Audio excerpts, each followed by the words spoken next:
Libro de Éxodo, capítulo 17, verso 9 en adelante, y reitero, estaré leyendo la Nueva Versión Internacional. El texto sagrado dice: los amalecitas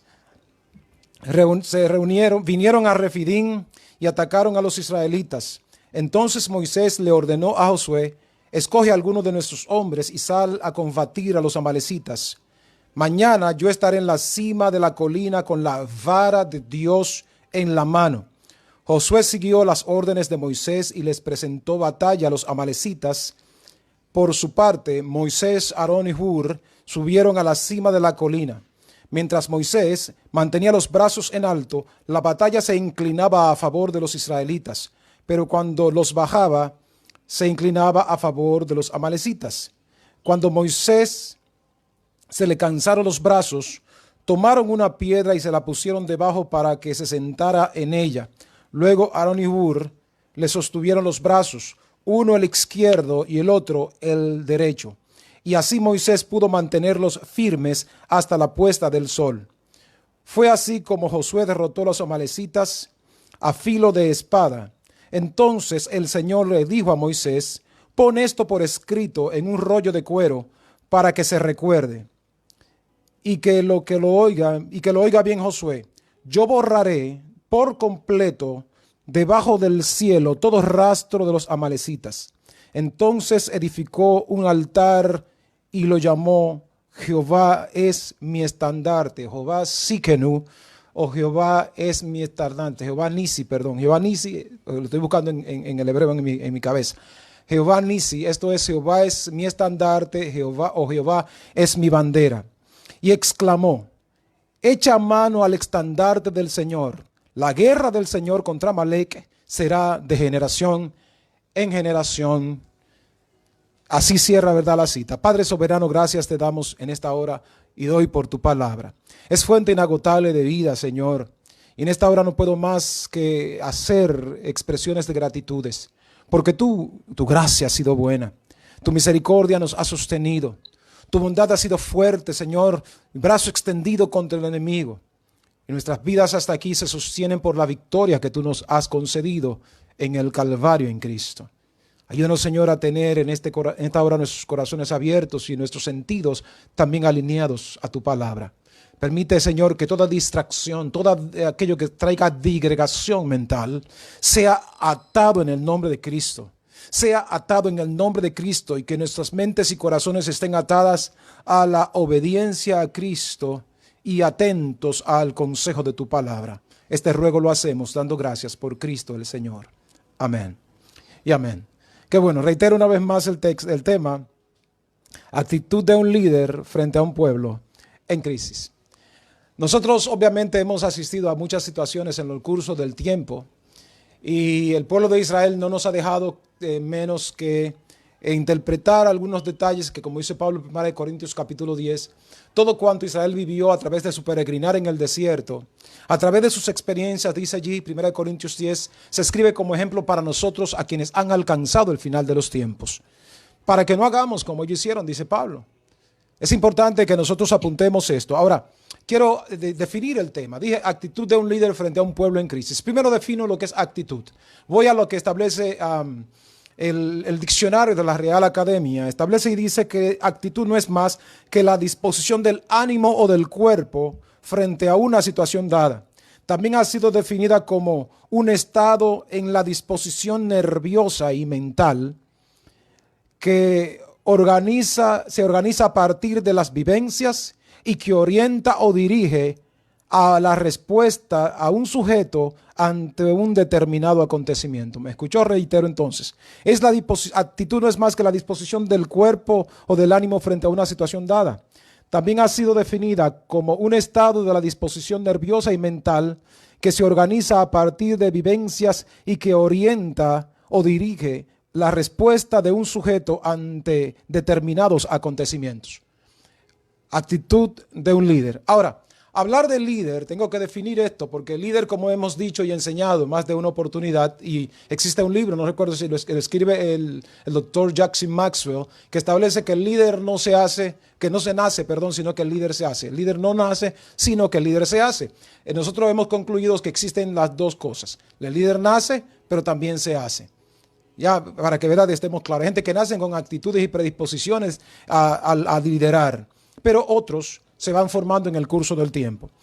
Pero en el idioma latín, de donde podemos tomar la palabra líder es primus inter pares, primus inter pares. Al traducir, dice que es el primero entre comunes. Ojo, el que es primero entre sus comunes.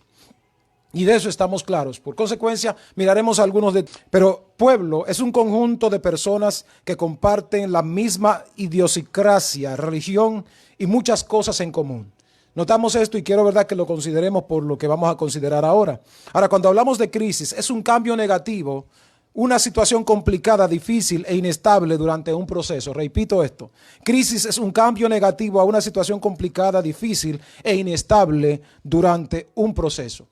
Es interesante que observemos esto porque ciertamente el pueblo está pasando por algunas crisis en este tiempo y que se están tornando un tanto negativas. Hay gentes que tienen ya un lenguaje negativo. Hay gentes que ya no pueden hablar de forma positiva. Hay gentes que frente a la situación que se están dando, tipo Israel, cuando se veían frente al mar y con el ejército detrás, Moisés, ¿acaso no habían sepulcros en Egipto donde no pudiéramos nosotros ser sepultados, que nos traes aquí para que nos maten? O sea, el proceso estaba allí, pero la crisis les sobrecogió y ellos empezaron a hablar, cambiar el lenguaje de una forma negativa y no se correspondía a lo que era la Chequina que estaba allí presente. Yo quiero que tomes esto en cuenta porque lo voy a tomar en breve. Entonces, esta es una de las cosas que ocurren. Frente al COVID-19 igual está pasando lo mismo. Muchos creyentes, y obviamente llamo de creyentes, así como las personas comunes o que no sirven a Dios, es fácil comprender el que tengan un pensamiento negativo.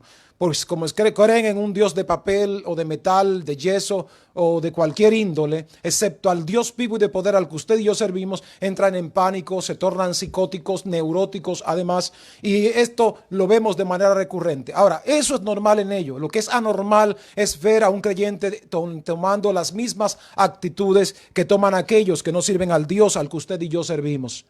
Recuerdo el caso cuando aquellos espías y aquellos dos con espíritu diferente, cuando los 10 daban respuestas negativas y decían el pueblo es bueno, la tierra es buena, es productiva, es verdad que hay miel, es verdad que todo aquello es bueno, pero hay gigantes y nosotros somos como langostas delante de ellos. Dos jóvenes con espíritu diferente, como establece el texto sagrado, dijeron, es verdad que lo que ellos dicen, pero hay una sola diferencia. Con ellos está el brazo de carne, con nosotros está el brazo de Jehová y nosotros nos lo comeremos como pan.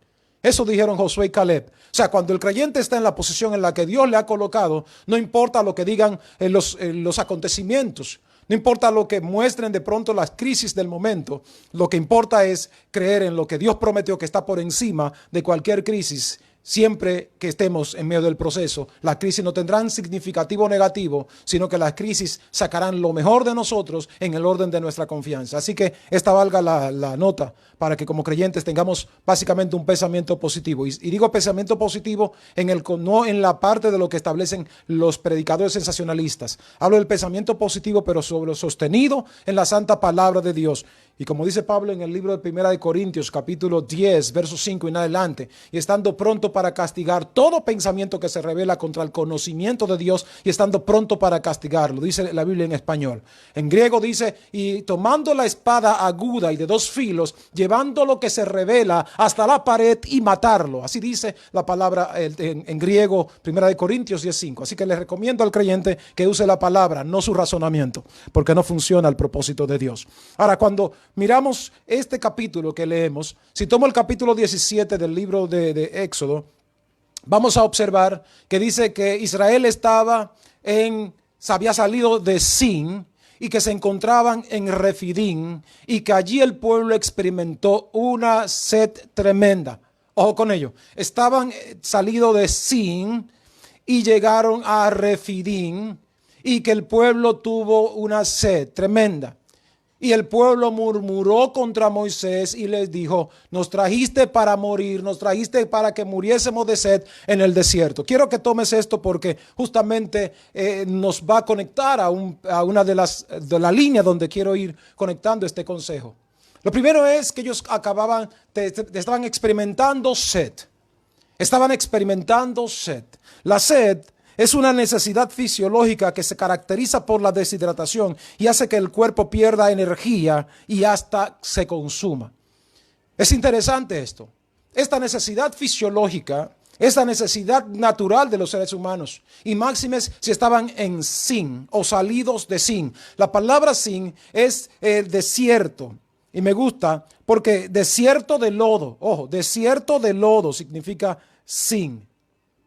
Desierto de lodo. ¿Usted se imagina usted caminando en un fango?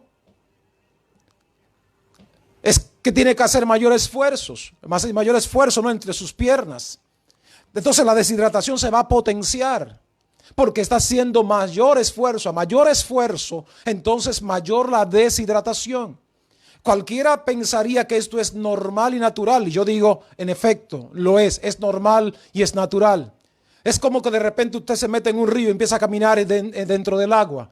Usted siente que no avanza, siente que tiene que hacer más fuerzas. Eso sucede. Con el lodo es peor aún, porque el lodo hace que el pie se enclave y hay que hacer esfuerzo para sacar el pie y seguir avanzando. Pues justamente esto pasaba con Israel y esto lo llevó a la crítica. Ahora, la crítica fue la reacción del pueblo ante la necesidad de agua. Subraye la palabra agua.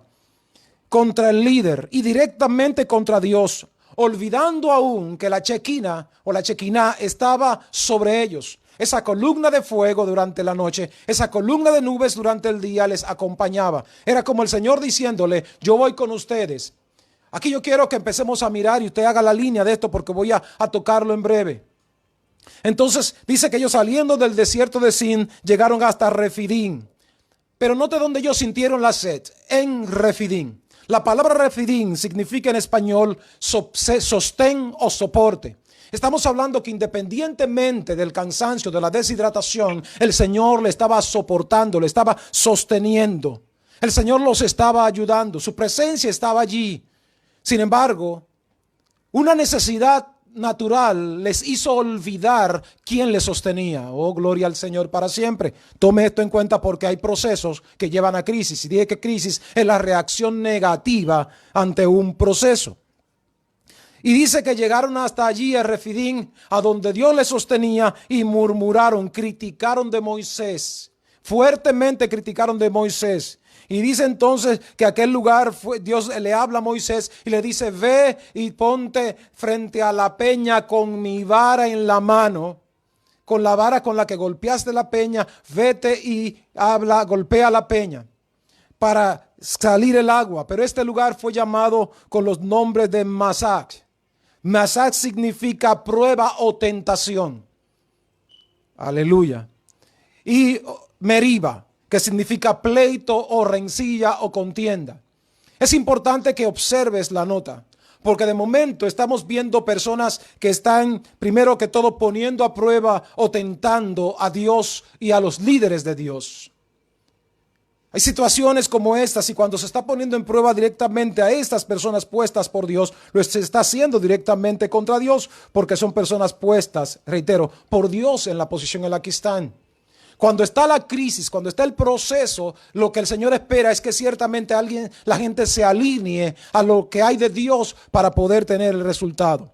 Ahora note que dice el Señor, que con la vara golpease la roca. Aquí con la guerra contra Amalek, sube a la colina y lleva mi vara en tu mano. Ojo, mi vara. La vara es una representación del ministerio, pero en acción. ¿Pero del ministerio de quién? Porque es la vara de Dios, el ministerio de Dios. No el razonamiento, reitero. No nuestros postulados humanos. No nuestras grandes expectativas o experiencias acumuladas en el ejercicio de nuestras vidas humanas. No quizá nuestro grado de intelectualidad. Hay que ir ante la crisis, ante el proceso, con lo que tengamos de Dios. No con el razonamiento humanizado, enclaustrado y negativo, sino ir con la vara de Dios, esa representación de esta vara que representa lo que tenemos como ofrenda de Dios, como garantía de la guianza de Dios en el tiempo de la crisis. Entonces Moisés subió con esta vara. Pero note más, dice que entonces cuando ya se le da agua al pueblo, le dice, ¿verdad?, que este lugar fue llamado por los nombres de Masás o Meriba, lugar de pleito, de tentación, de prueba que se hizo contra Dios ante la murmuración que se había manifestado. Entonces, cuando miramos y cuadramos y observamos estos detalles, es importante que nosotros entremos en línea para poder estar claros que lo que Dios espera que se produzca y que se desarrolle es justamente una completa, total y absoluta dependencia de nosotros a su gloria. Luego entonces, cuando empezamos a leer en la apertura de esta lectura de hoy, el capítulo 17, verso 19, entonces Moisés ordenó, porque hubo una guerra, los amalecitas vinieron a Refidim y atacaron a Israel. Ahora, ¿cómo atacaron a Israel? ¿Qué es justamente Amalek? Amalek es un nieto de Esaú, ¿verdad? Toma el nombre del nieto de Esaú, un pariente de Esaú, del hijo de Esaú. Entonces este hijo, Amalek, que es una representación de la vulnerabilidad, una representación de la carne, una representación de la debilidad, atacó a Israel pero por la espalda. Esto lo encontramos en Deuteronomio capítulo 25, verso 17 hasta el 19, donde dice que cuando Israel venía cansado de su salida de Egipto, cansado del desierto, cansado de caminar en el desierto de lodo, ellos estaban totalmente extenuados, con sed, habiéndola mitigado en ese momento y quizás experimentando un poco de respiro. Entonces viene Amalek y le encesta un golpe por la espalda, por la retaguardia, cuando ellos no lo esperaban. Por eso dice Deuteronomio 25, 17 en adelante, por ello el trono de Jehová tendrá guerra con Amalek de generación en generación. Y le dice esto a Josué: oye Josué, tú tienes que borrar, raer de la tierra toda memoria de Amalek de debajo del sol. Y le dice, no lo olvides. O sea, ten pendiente que esta es tu encomienda, esta es tu responsabilidad. Quiero que ubiques esto, porque quiero ahorita hacer línea con todo esto. Entonces observamos que Amalek hace esto. Amalek llegó y atacó fuertemente a Israel. Amalek, a quien Jehová también habló a Saúl, capítulo 15, primero de Samuel, le está diciendo, vete en guerra con Amalek y lucha contra él. Destrúyelo por completo, no perdones a niños, no perdones a mujeres, no perdones a ancianos, no perdones nada de Amalek. Destruye su ganado, destruye absolutamente todo de Amalek. Sin embargo, Saúl perdonó la vida a Agab, rey de Amalek. Perdonó la vida a lo mejor del ganado. Y cuando Samuel viene al encuentro con Saúl, donde él estaba, y le dice, y le sale al encuentro y le dice, oye, ¿qué es este balido de animales, este bramido, balido de animales que yo escucho? Ah, no, el pueblo lo perdonó. La actitud del líder Saúl no fue primero que todo responsable, porque a quien le dieron la ordenanza fue a él, no al pueblo. Yo quiero que entiendas esto, porque a veces estamos buscando ser un poquito democráticos. En Dios no existe la democracia. En Dios no existe la socialdemocracia o el socialismo. En Dios no existe el comunismo. En Dios existe la diosidencia, la teocracia o gobierno de Dios. A veces estamos tratando de consensuar y buscar la aprobación del pueblo para hacer cosas cuando Dios no pide la opinión del pueblo. Dios hace lo que Él tiene que hacer y punto. De nosotros es poder considerar hoy día, y como el mundo vive en un sistema de derecho, todo el mundo cree que tiene derecho, salvo los siervos. Los siervos de Dios no tienen derecho. Eso dice la Biblia, no Miguel Luperón. Los siervos solamente tienen como derecho el derecho que su amo tiene. O sea, mi amo tiene tal derecho, pues mi derecho es lo que él quiera, no lo que yo quiera. Ni el nombre de un siervo tiene. Un siervo no tiene nombre. Solo tiene el nombre de su señor. Por eso le llamaban Bartimeo. Bar, hijo, Timeo, hijo de Timeo. Ni el nombre propio tenía un siervo. Los hijos que le nacían a los siervos eran de su señor, no eran de ellos. Hoy día tenemos mucha gente peleando por derecho y esto hay que consensuarlo. Por favor, lea la Biblia y obedézcala. Solamente le invito a hacer esto. Entonces, en la medida que nosotros podemos interpretar la nota, Dios está esperando que nosotros tengamos mayores actitudes. Recordamos que al no hacer lo que el Señor ha dicho, vemos el orden de resultado. Cuando observamos 1 de Samuel capítulo 30, vemos que David llega hasta el Negev. Y en el Negev, allí se encuentra que aunque Amalek se había destruido toda la ciudad donde estaban las mujeres, los niños y también los ancianos. Eso hace Amalek. Amalek ataca a aquellos que son vulnerables. Amalek ataca a aquellos que son débiles. Amalek ataca a aquellos con lo que él sabe que tiene algunas ventajas. No ataca a los hombres de guerra. Amalek ataca solo a aquellos con los cuales él sabe que puede tener algún tipo de beneficio y resultado. Y dice el texto, quemaron la ciudad y se llevaron esclavizados a todos aquellos que eran parte del pueblo de David. Cuando David estaba en algunas incursiones buscando algunos recursos para su familia junto con sus hombres, solo dejando las mujeres, niños y ancianos, estos se los llevan cautivos. Y dice que el pueblo también se desesperó y empezó a tratar de apedrear a David.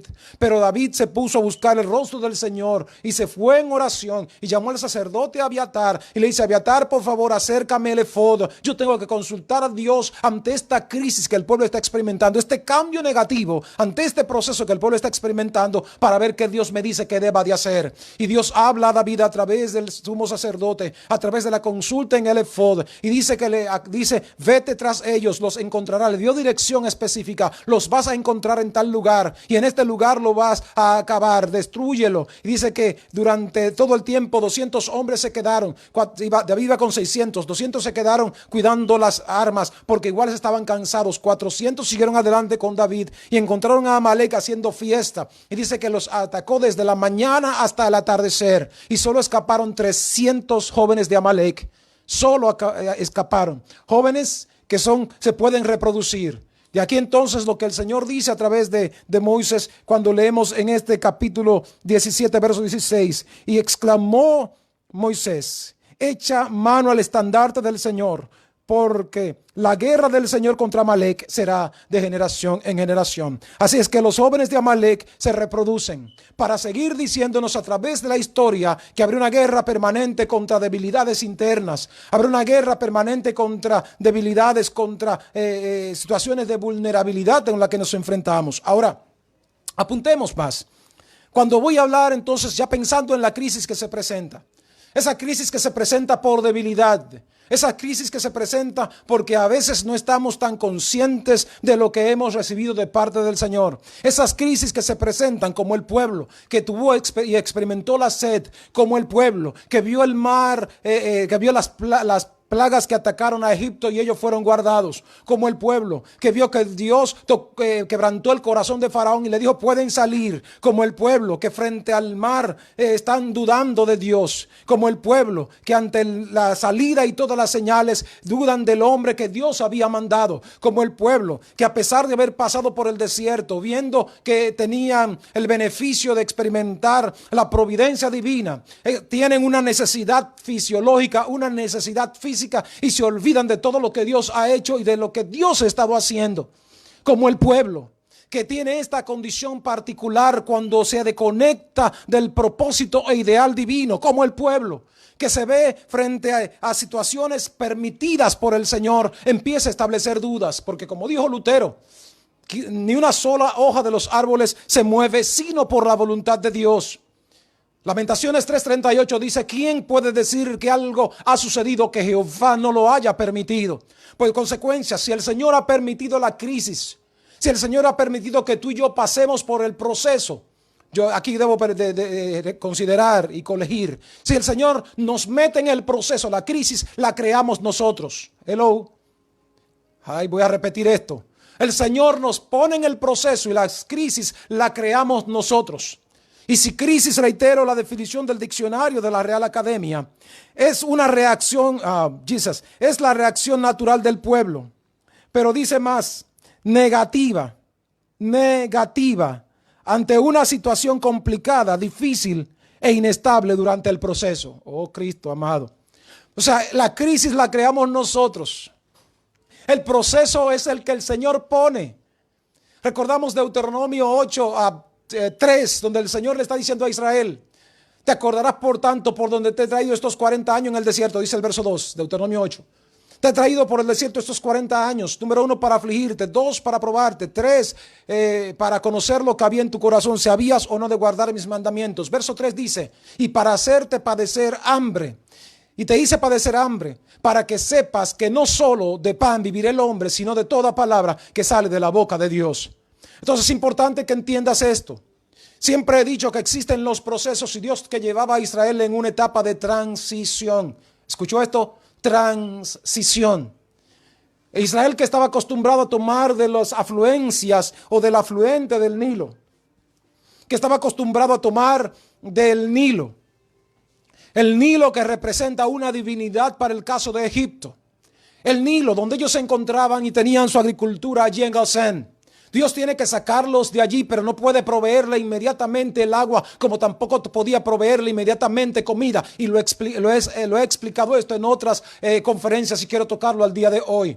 Ninguna madre que cuando el niño sale de la clínica con ella de alta, que le da la fórmula que el pediatra le indica, para el caso o el Enfamil Lipil o el Enfamil, o el Similac, esas fórmulas líquidas que le dan a los bebés recién nacidos. El Señor está diciendo, en otras palabras, yo no te puedo dar el alimento porque primero tengo que hacer que tu estómago se prepare para el próximo alimento. Las viejitas en dominicanas aconsejan a las más jóvenes, dele un tececito con un poquito de aceite de coco para que el estómago se le prepare y no le dañe la nueva fórmula de leche que le vayas a dar con referencia a la anterior. Dios está diciendo, te alimentaste con lo que alimentaste en Egipto. Ahora yo no te puedo hacer provisión inmediata porque te vas a enfermar de tu estómago. No te puedo dar inmediatamente el agua porque necesito que tu cuerpo por lo menos diluya lo que queda como residuo en el interior tuyo.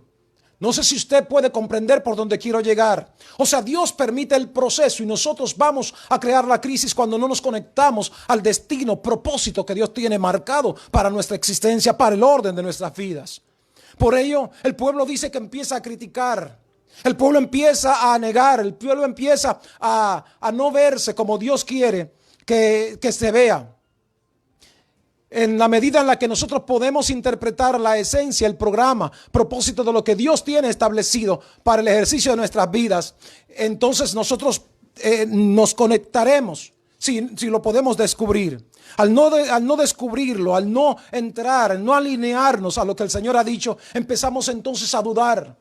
Empieza nuestro razonamiento a entrar en conflicto. Empiezan nuestras razones a entrar en el orden de crisis. Empieza nuestro razonamiento a decir, pero ¿cómo va a ser que estas cosas vayan a suceder? ¿Cómo puede ser que yo esté viviendo esta situación? ¿Cómo puede ser que el Señor, yo, un siervo de Dios, me vea metido en esta dinámica? Yo que he dependido enteramente de Dios, que le sirvo por tantos años, que oro por tantos años. Mi gran pregunta es, ¿qué está permitiendo Dios? ¿Qué Dios está haciendo que suceda? ¿Qué Dios está permitiendo que cosas pasen? En la medida en la que nosotros podemos mirar y plantear, en la medida en la que nosotros podemos comprender cuál es la idea, esencia de lo que el Señor va marcando en el ejercicio y propósito del orden de nuestras vidas, necesitamos nosotros poder interpretar que si referir significa soporte o sostén, hasta aquí en medio del proceso, el Dios del cielo no ha abandonado a ninguno de los suyos. Oh, gloria a Dios.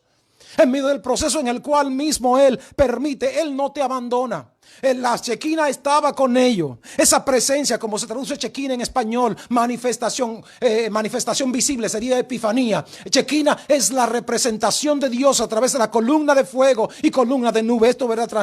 Traduzco al español. Epifanía es la manifestación visible de que Dios está allí. Dios visiblemente te acompaña. Visiblemente, digo visiblemente, porque aun cuando no ves algo físico, lo que es seguro es que si te miras frente al espejo descubrirás a Dios en tu propia existencia. Aleluya. Descubrirás a Dios en tu fuero interior. Jesús hablando más bien establece en Mateo 28:20, y aquí yo estoy con ustedes todos los días y hasta el fin del mundo. Y esto es importante, no nos abandona. Por ello, en medio de la crisis, ¿por qué dudar? A veces se le está creyendo más a lo que dicen las noticias que el Dios al que nosotros servimos. A veces se le está creyendo más a lo que ven nuestros ojos y lo escuchan nuestros oídos. a lo que nosotros percibimos con nuestros encéfalos. Y quiero tomar esto porque tengo psicólogos conmigo en línea. El encéfalo, que es donde se arrojan las informaciones y se convierten en informaciones subconscientizadas en el cerebro primitivo, como dicen los neurólogos. Y que luego las experimentamos, las sensaciones, ¿verdad? Experimentamos las sensaciones por los sentidos y en el encéfalo la descodificamos y decimos esto, es por aquello. Pues hay un detalle. El Señor quiere que entiendas que por encima de la descodificación de tu encéfalo tiene que estar suscrito a lo que Él te dijo en algún momento, a lo que de Él hay en ti, a lo que de Él hay como orden y proceso, propósito. No te importe, no entres en la crisis, no entres en el trauma para creer que Dios se olvidó de ti. Si Él te metió en la crisis, Él se mete contigo en la crisis. Oh, gloria. El mismo Dios que permitió la crisis, el proceso, para aquellos 3 varones, Misael, Ananías, Sadrach, Mesach y Abednego, pero estoy recordando más bien los nombres hebreos. Él los mete en el horno de fuego y él se metió con ellos porque él permitió el proceso. Pero ¿sabe que ellos no se permitieron a sí mismos? Es que se creara una crisis, o sea, un pensamiento negativo. Dios me va a abandonar, Dios me va a echar a un lado. No, Él se va a meter conmigo en el horno. Y si no se mete conmigo en el horno, aunque se queme mi cuerpo, yo voy a seguir creyendo que el Dios que dijo, que el Dios que habló, que el Dios que me llamó está conmigo. Y como Él prometió, no me ha abandonado. Gloria al Dios para siempre. Yo no sé qué es lo que estás viendo tú. Ahora, como líder, ¿cuál es la posición? Ya dije que el líder del latín, primus inter pares, o primero entre comunes, tiene que manejar una actitud frente a un pueblo en crisis. Y cuando miramos que Amalek viene y golpea a Israel, y Moisés le dice a Josué, y aquí yo quiero que tomes esto en cuenta, porque llega Amalek, dije que es una representación de la naturaleza carnal caída, que viene a tocarnos justo cuando estamos vulnerables o debilitados. Y con esto, presta la atención. Dice que le dice a Josué. Josué significa salvación. Es un relativo a Joshua, o Joshua, como se dice en hebreo. Significa salvación. Le está diciendo Moisés, que significa el sacado de las aguas. ¿Usted está conmigo? Si Moisés significa sacado de las aguas, y pienso en lo que le dice nuestro maestro a Nicodemos, primero de Juan capítulo 3, verso 3 y en adelante, le está diciendo, no te he dicho que solo si nace de nuevo verás el reino de Dios. No puede entrar en el reino de Dios si no nace del agua y del espíritu. Ojo con ello. Moisés, que significa y representa el nuevo nacimiento, le está diciendo a la salvación, tú eres la que va a pelear. Aleluya. ¿Alguien está conmigo aquí? No tus dudas. No tus temores, no tus traumas, no lo que dice la noticia de CNN, no lo que dice ninguno de los noticieros del mundo. Solamente va a pelear la salvación con todo aquello que representa tú y mí, nuestras debilidades. Y dice que Josué le dice, toma contigo los varones del pueblo y vete a pelear contra Amalek. ¿Y sabes qué yo voy a hacer? Voy a irme a la cima de la colina. O sea, cualquiera que no entra y se conecta con el pensamiento y propósito de Dios dirá, pero venga, cabrón, baje conmigo y pelee también. ¿Por qué usted no coge también? No, Josué no empezó a razonar. Josué simplemente asumió obedientemente lo que el nacimiento le había dicho. Empezó a seleccionar, vengan los hombres conmigo, y fue a la guerra contra Amalek. Pero interesantemente, mientras Moisés estaba con la vara de Dios en su mano y con estos brazos alzados, decía, ¿verdad?, que mientras el brazo de Moisés se mantenía extendido, Josué prevalecía, Josué vencía, se inclinaba a la batalla a favor de Israel. Y es importante que entiendas esto. Solo cuando el brazo está extendido se puede alcanzar las grandes victorias. Y yo voy ahorita a interpretar esto. Porque en la medida en la que nosotros podemos ir entendiendo todo lo que el Señor está queriendo traernos como enseñanza, porque hablaré de la actitud del líder casi ya. Lo primero es que el líder tiene que hacer, cuando el pueblo entra en esta crisis de negativa, lo primero que debe hacer el líder es orar. Moisés consultó a Dios. Cuando el pueblo criticó, murmuró, rencilló y contendió contra Moisés, allí en Refidim, en Meriba y Masá, dice que Moisés consultó a Jehová. Lo primero que los líderes tenemos que hacer ante la crisis que la gente está creando, que los que están con nosotros están creando, es orar. Es orar. Y cuando oramos, dice lo siguiente: Jehová le dijo a Moisés lo que tenía que hacer, porque Dios habla, nos da las estrategias a seguir. Ahora nosotros tenemos que asumir obedientemente. Y dice, Moisés siguió la instrucción del Señor. La segunda condición de la actitud del líder después de orar es seguir la instrucción de Dios. Lo que está en la palabra, no lo que los que están con él quieren decir. No lo que las circunstancias quieren decir. Por Dios, líderes, estoy hablando a los que creen ser líderes. Consultar primero a Dios. Seguir lo que Dios dice por encima de lo que dicen los pronósticos del momento. Seguir por encima de lo que dicen las condiciones actuales. Estar por encima de las circunstancias naturales, ordinarias, porque Dios te llamó de un ser y vida ordinaria para convertirte en un ser extraordinario. ¿Me entiendes? Los extra es algo que está sobrado, que está por encima, que trasciende. Así es que decides vivir como un ordinario o entras a lo extraordinario de Dios para tu vida. ¿Alguien puede gritar amén aunque sea bajito? En la medida en la que puedes interpretar y entender qué es lo que el Señor quiere para esta hora y para este tiempo. Lo tercero que hacen los líderes es entrar en la intercesión. Hablé primero de la oración. Segundo, seguir la dirección. Tercero, entrar en la intercesión. El subir Moisés a la cima de la colina con la vara de Dios en la mano, con el ministerio en la mano. Honor y gloria. Porque es importante llevar la vara de Dios en la mano. Pregúntenselo a David cuando fue a enfrentar una crisis que experimentó Israel, 1 Samuel capítulo 17 contra el gigante Golión. No te dice que David llevaba en su mano la vara. El gigante vio un palo. Así lo catalogó. He dicho y enseñado en otras oportunidades que en la cultura hebrea se suscita y se desarrolla, que cuando hay una experiencia vivencial muy positiva, marcada en la línea de Dios para la vida, se escribe en lo que es de uso continuo y común eso que sucedió. David en el capítulo 16, verso 22 en adelante, fue ungido como rey de Israel y él lo escribió en la vara que el gigante vio como un palo. Cuando la crisis llegó, David dice, déjame yo ir porque esta no es una crisis, este es un proceso que me va a dar evidencia de que soy el elegido de Dios. Ese gigante se va a llamar decapitado, vencido y comido por las aves del cielo. Gloria a Dios.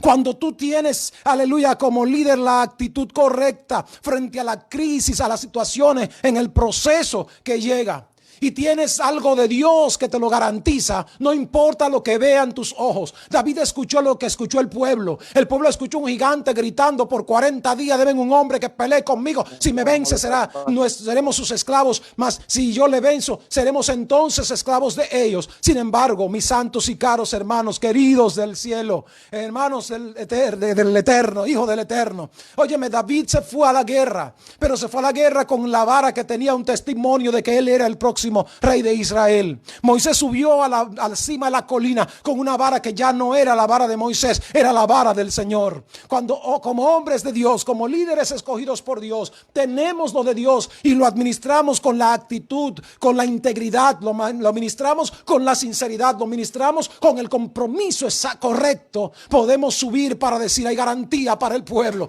hay garantía para mi familia, hay garantía para el ministerio, hay garantía para la ciudad, hay garantía para la nación, para el mundo, porque los hombres de Dios tomamos el ministerio en serio, no jugamos con esto. Aleluya, no jugamos con ello, lo tomamos en serio, lo asumimos de verdad y no importa lo que las circunstancias quieran decir. No importa los que los medios comunicativos noticiosos quieran exponer, y soberanamente los medios noticiosos amarillistas, los comunicadores entendemos de esto. Pero la realidad del caso es que nosotros tenemos que estar claros que lo que el Señor quiere es un hombre que entienda que fue llamado por Él, que recibió algo de parte suya y que esto le garantizará victoria a los que con Él están. Ahora, ¿qué necesita más hacer el líder? Interceder a favor del pueblo, ya dije, sus manos alzadas, pero también tiene que hacerse acompañar de las personas correctas. Oh, gloria, ¿alguien me escuchó? Mucha gente van a venir con nosotros para decirnos, yo te quiero acompañar, pastor, Pastor, yo quiero ser parte de este equipo. Ok, puedes ser parte del equipo. Déjame primero probar si tú calificas para ser parte del equipo íntimo mío. Porque Moisés no subió solo a la cima. Llevó consigo 2 personajes para que estén con él en la intercesión. Aarón, ya sabemos que era el sumo sacerdote, pero ¿qué significa Aarón? No me va a acompañar alguien tan solo por las ropas que tenga. Tiene que acompañarme alguien que encarne una actitud y condición positiva en lo que Dios quiere. Aarón significa iluminación o revelación. Yo no voy a subir a la cima para interceder a menos que alguien con revelación venga conmigo. ¿Alguien puede gritar amén? Es que para hacer intercesión tiene que haber revelación. No es un asunto de la parte psicoemocional que hoy día se está bombardeando en los medios, que se está bombardeando en muchos púlpitos, porque hoy hay más psicoanálisis que palabra de Dios en púlpitos. Aleluya. Yo no tengo problema con eso. La Biblia es la que lo dice así. Yo no estoy inventando esto. Esto fue hecho mucho antes de yo nacer. Subió con Aarón, pero dice que Ur también fue con él. Ur significa en español nobleza. ¿Usted me sigue? Hay que ser noble. Cuando se va a interceder hay que tener revelación, pero también aplicar la nobleza. Y nobleza no estoy hablando de estirpe necesariamente. Nobleza no necesariamente tiene que ver como nos lo vendió Francia en la colonización de acá de los Estados Unidos. La nobleza está hablando de una condición, de una actitud del alma, del corazón, de la empatía, por decir de una manera, de la humildad y la sencillez. Esto es nobleza. De la sensibilidad afectiva, por decir. Un pueblo que se rebeló contra él, que murmuró contra él, y él tuvo que mostrarse con nobleza para interceder a favor de ellos. ¿Usted me escuchó? Moisés encarna lo que dice Pablo en Hebreos capítulo 5 verso 1 hasta el 3, donde dice que todos somos sacerdotes constituidos sacerdote entre los hombres para que ofrezca sacrificios y ruegos a favor de los hombres y se muestre compasivo y misericordioso de los ignorantes y extraviados, porque a veces nos acompañan ignorantes y extraviados. Por eso tenemos que subir a la cima del monte para poder interceder a favor de ellos. Líderes, esta es la actitud que el Señor espera. No asumir la actitud básicamente de lo que se nos está vendiendo al tiempo, de la figura pública, del individuo que está básicamente envuelto en los trapos, que en el corazón conectado a lo que Dios ha dicho. Por ello, en la medida que nosotros podemos tomar y considerar todo lo que esto establece, todo lo que esto señala, tiene que hablarnos de un orden claro, sistemático de la dinámica. Ahora, déjenme y entrañe un poquito más en lo que dice el verso que nos cierra la cita. Dice una vez más, verso 16, echa mano del estandarte, de la bandera de Dios, del Señor, ¿no? La guerra del Señor será contra Amalek de generación en generación. ¿Usted escuchó esa parte? Porque quiero, ¿verdad?, que entremos a esta nota. Cuando estoy hablando de generación, si voy al diccionario, dice que generación no es más que un periodo de tiempo. Puede variar. Algunos dicen 35, 45, otros establecen más tiempo para hablar de una generación. Si leemos el Salmo 24, dice, tal es la generación de los que te buscan, de los que buscan tu rostro, oh Dios de Jacob. Si voy al Salmo 73, Asaf dice allí, si yo hablo como ellos, defraudaría a los de mi generación. Si pienso en generación, tengo que hacer un ejercicio científico para hablar de lo que es el gen, que está dentro de los 23 pares de cromosomas que los padres aportamos para nuestros hijos, o sea, 46 para orden específico. Para poder formar un hijo, los padres aportamos 23 pares de cromosomas. Dentro de la construcción cromosomática, un cromosoma tiene los genes. Los genes son los rasgos hereditarios de nosotros los padres a nuestros hijos. O sea, que los hijos de una forma u otra se van a parecer a nosotros. Esto también lo dijo Gregory Mendel. Gregory Mendel en 1863, Johann Gregor Mendel estableció esta nota. Pero no voy a hablar tanto de genética, porque quiero hablar del consejo de la palabra de Dios. Y soy teólogo, yo no soy médico ni científico. Pero me gusta entrar en este detalle para poder ayudar a entender lo que el Señor está diciendo acá. Está hablando de esto. Ahora yo quiero que te tomes una nota, por favor. ¿Dónde atacó Amalek a Israel? ¿Por dónde le dio el golpe? Dice que le dio por la retaguardia.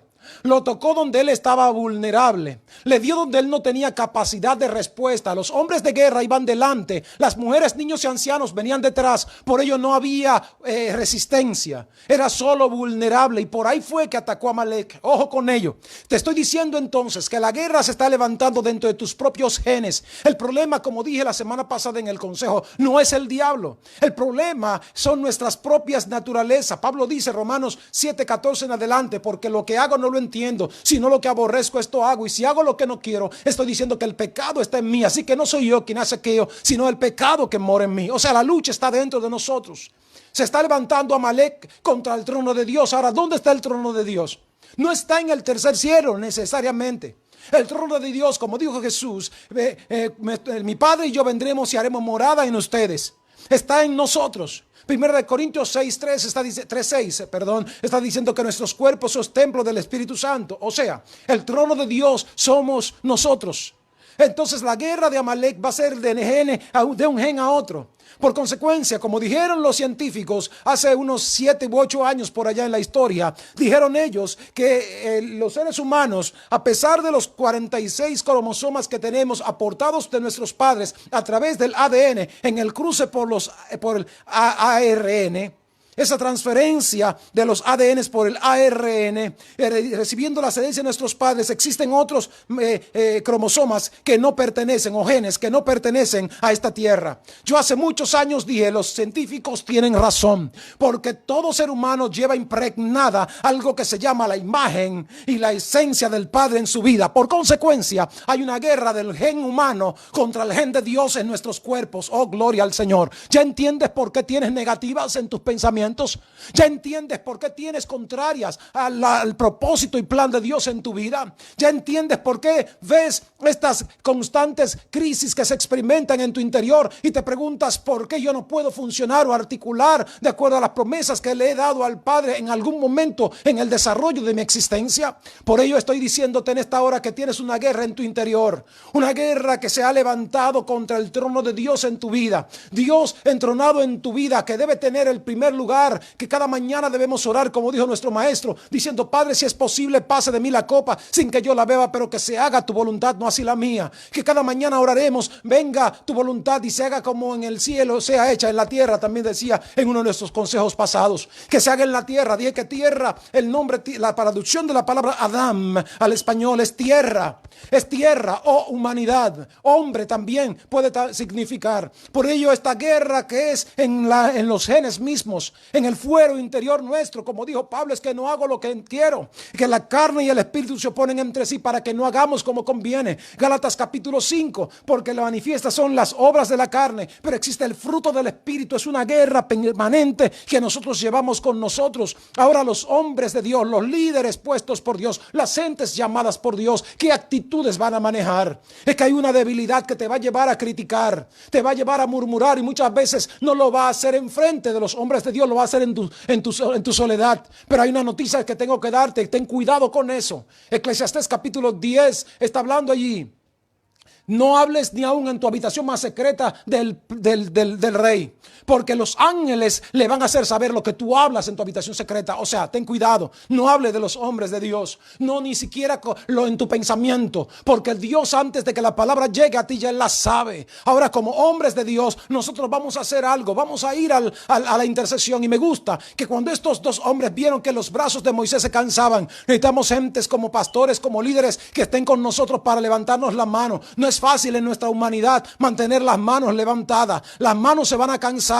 No importa que seamos hombres de Dios, también somos vulnerables. No importa que seamos hombres ungidos de Dios, no importa que tengamos ministerios de trascendencia, nos vamos a cansar también. Hace falta gente que vengan con nosotros, y me encanta. Ellos tomaron una roca y la pusieron debajo de Moisés. Cuando nosotros estudiamos profundamente, dice que la roca era ahuecada, o sea, era como una dona, era un huequito donde Moisés pudo colocar su trasero allí, y allí pudo entrar como en medio de un cojín. Yo quiero que entiendas que esto es una representación de algo que se llama reposo. Hello, se llama reposo. Hay gentes que necesitan darle reposo a su liderazgo, necesitan darle reposo a sus líderes, personas apropiadas, pero lo va a hacer solo alguien que tenga revelación, alguien que esté allí con las actitudes correctas. Dije que Aarón significa revelación, y que Ur tiene una significación especial.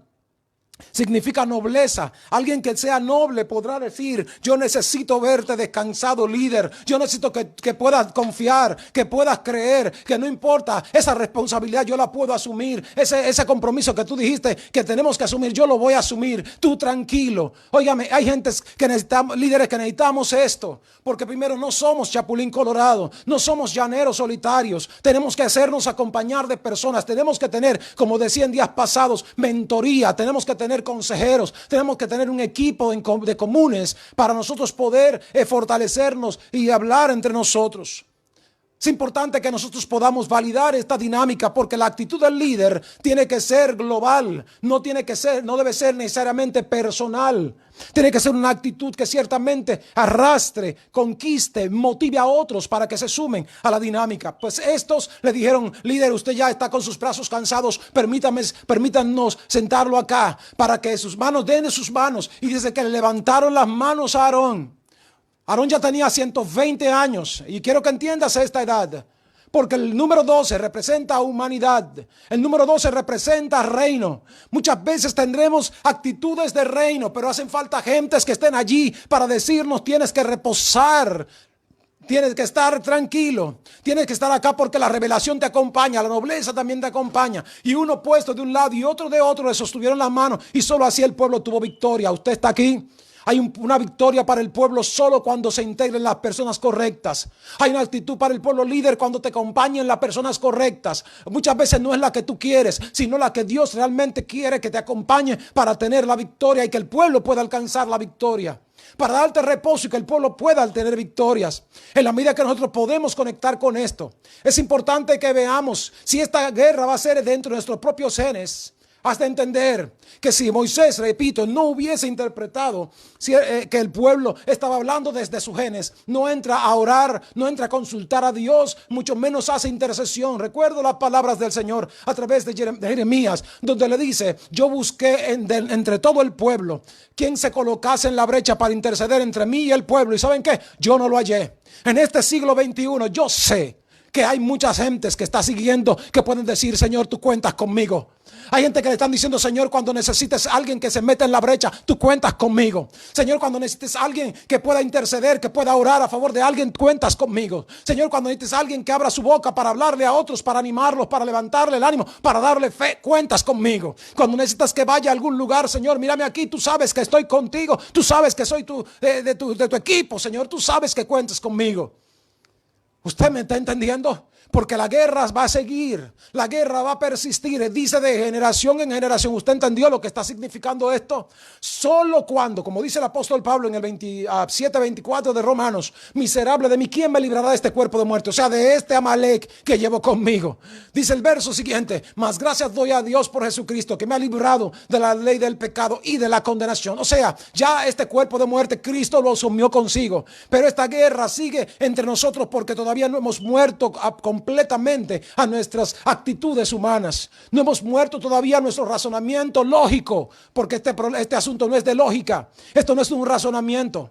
Óyeme, Sigmund Freud o Simón Freud, o como usted lo quiera mencionar, allí en su libro de 1923 que habla de la sexualidad de los niños, el amo del psicoanálisis estableció que nosotros tenemos que manejar lo que es la parte de la lógica o del razonamiento.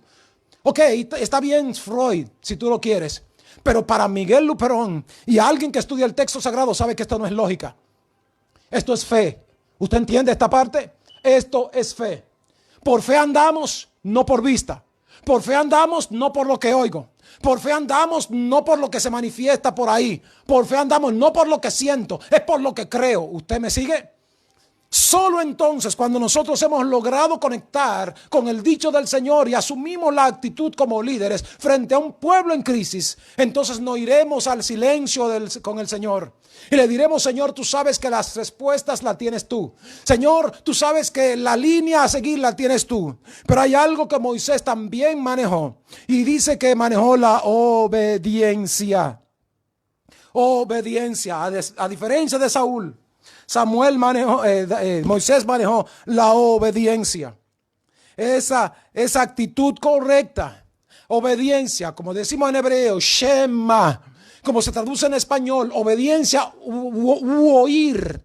oír con atención, con la cabeza abajo y con atención para no tener distracción. Moisés manejó lo que Dios le dijo por obediencia. O sea, no miró más de 2 millones de gente que están murmurando y criticando. No miró los noticieros de su momento. No leyó los periódicos. No le llegaron los mails. No vio las publicaciones que se postearon en su tiempo. Moisés subió a orar y consultar a Dios y obedientemente siguió lo que Dios le mandó a hacer. ¿Usted me sigue?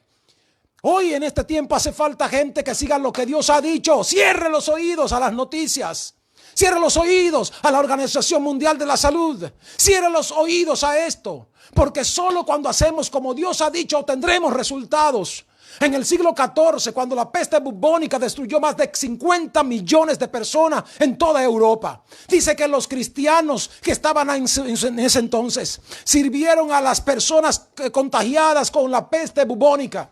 Los cristianos, esta peste se contagiaba a la gente. Los cristianos, aquellos que dejaron de razonar, fueron a atender a las personas que no eran cristianos. ¿Por qué Europa creció tanto en el siglo XIV con el cristianismo? Por el testimonio de servicio social que dio la iglesia. Pero hoy día tantos creyentes con un dichoso miedo, con una cobardía, creyendo más por lo que escuchan sus oídos del mundo que creyendo por lo que Dios ha dicho. Gloria a Dios para siempre. Cuando creemos lo que Dios ha dicho, sin importar esas cosas que se escuchen por allá, eso traerá el testimonio para que la gente diga: cuando todo el mundo me rechazó y me trataba con asco, estas gentes corrieron, me sirvieron, me atendieron, me ayudaron, me abrazaron.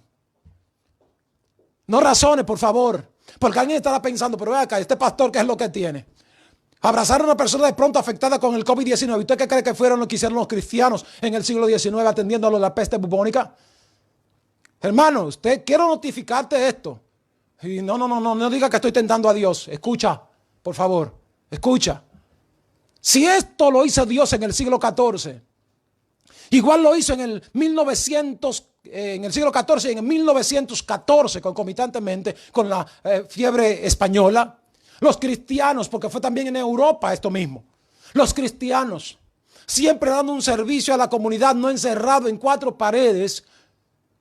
Obviamente para eso tienen que tener un líder y gente que estén dispuestas a obedecer lo que dicen los líderes.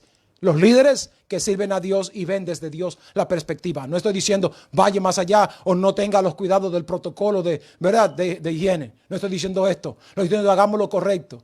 Jesús, el maestro que usted y yo supuesto creemos y servimos, cuando el leproso aquel le dijo: si tú quieres puedes limpiarme. El sacerdote en la antigüedad tomaba un hisopo, que era una vara larga, tomaba aquel aceite de oliva y lo ungía. O tomaba el vino primero, tomaba el vino y lavaba las llagas de la lepra de la gente con el hisopo. Y luego tomaba también otra cosa y le ungía con aceite de oliva para que se fuesen secando las lepras, las llagas de la lepra de la gente. Sin embargo, mi maestro y el suyo, cuando aquel le dijo: Señor, si tú quieres puedes limpiarme, ¿sabes lo que él hizo? Él dijo: yo quiero. ¿Y sabes lo siguiente que hizo? Fue y lo tocó. No con un hisopo, fue con sus propias manos que lo tocó. ¿Sabe por qué? Porque cuando usted y yo estamos haciendo la perfecta voluntad de Dios, tenemos que estar por encima de las circunstancias. Pero ¿sabe cómo se va a hacer esto? Solo cuando nosotros dejemos de razonar lógicamente y empecemos a actuar en orden de fe. Maneja el protocolo, pero no pierdas la fe. Maneja el protocolo, líder, pero no pierdas la fe. Creyente, maneja los protocolos, pero no pierdas la fe. Haz lo que Dios ha dicho. Porque como dice Proverbios 8:17, yo honro a los que me honran y me hallan los que temprano me buscan. O sea, Dios te puede librar del horno de fuego. Pero si no te libra, ¿qué vas a hacer? Si no te libras, vas a abortar el propósito. Si no te libras, vas a murmurar y a criticar como lo hizo Israel allá en Refidim. Si no te libras, ¿qué es lo que vas a hacer? ¿Vas a tirar la toalla?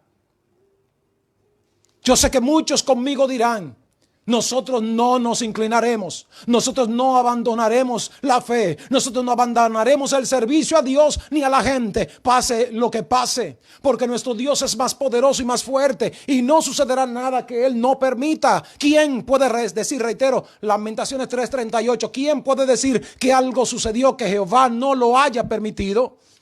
Solo entonces cuando entendemos la actitud de un líder, de un liderazgo escogido y llamado por Dios frente a un pueblo en crisis, podremos entonces decirle al pueblo: abandona la crisis y acepta el proceso. Abandona la crisis, porque la crisis es lo que tú concibes del proceso al que Dios te somete. Y si proceso, como diría mi hermano pastor Pablo Castillo en una de sus notas que pasó en días hace unos meses, decía, ¿verdad?, que proceso transliterado del latín no es más que la vía, camino, medio, vía por la que una cosa es pasada para llevarla a ser mejor y que alcance un grado superlativo. Dios te está haciendo pasar por esto. Ahora, la crisis no la permitas. Esa acción o condición negativa de ver y valorar el proceso por el que Dios te mete.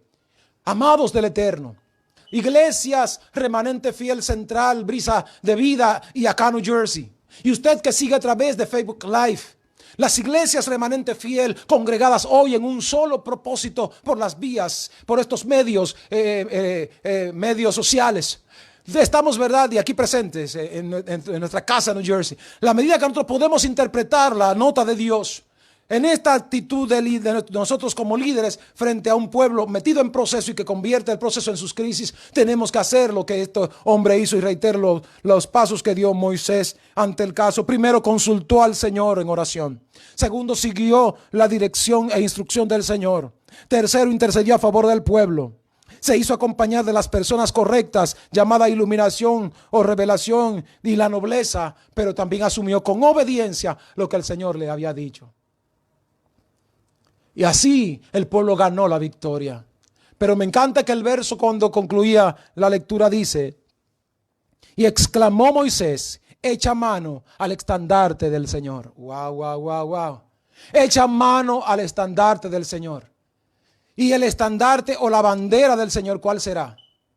Algunos dicen, no, alzaré mi bandera, y cogen la Biblia. No, no es la Biblia no es la bandera. ¿Sabes cuál es la bandera? La oración. La oración. La Biblia es la constitución del reino eterno. ¿Entendió? Porque todo lo que el Señor quiere, por la que se rija su pueblo, es por su constitución y no por la constitución de Estados Unidos, República Dominicana o de cualquier país. Echa mano de la constitución. Echa mano de la constitución, claro está, y de la estandarte del Señor, que es la bandera de la oración. Y eso lo puede confirmar mejor en el libro de Números, capítulo 2 y en adelante, donde el pueblo se reunirá, cada uno bajo su bandera, con lo que lo identifica propiamente. Y si hay cada uno una bandera, ¿cuántas Biblias habrán? Esto corrigiendo aquel canto de tantos años: alzaré mi bandera que todos vean, que levantan la Biblia. Ese es un error. Por favor, corríjalo. De la medida que nosotros podemos entender la nota, Dios espera que nosotros estemos claros. Echemos mano a la oración para interpretar que esta guerra, la actitud de la oración va a ser la correcta, para tener la victoria que el Señor espera que haya y que todos esperan que haya en la casa de Dios, que haya dentro de nosotros. Dicho esto, concluyo solo haciendo palabras de oración. Gracias por estar allí. Soberano y eterno Padre de amor, de bondad y misericordia, gracias te damos por los que están a través de Facebook Live. Gracias por los congregados a través de Zoom. Gracias, Señor, de una forma especial te damos en esta hora. Que tu palabra poderosa siga calando en el corazón de cada uno de tus hijos, y que las actitudes se validen en todos y cada uno de los líderes, cada uno de los hermanos sencillos, comunes o laicos de las congregaciones. Que entendamos, Señor, que el liderazgo no es, mi Rey eterno, para levantar la figura de un hombre, sino de levantar la figura de aquel que lo llamó. De las tinieblas a la luz admirable, como dice Pedro, para anunciar esas virtudes.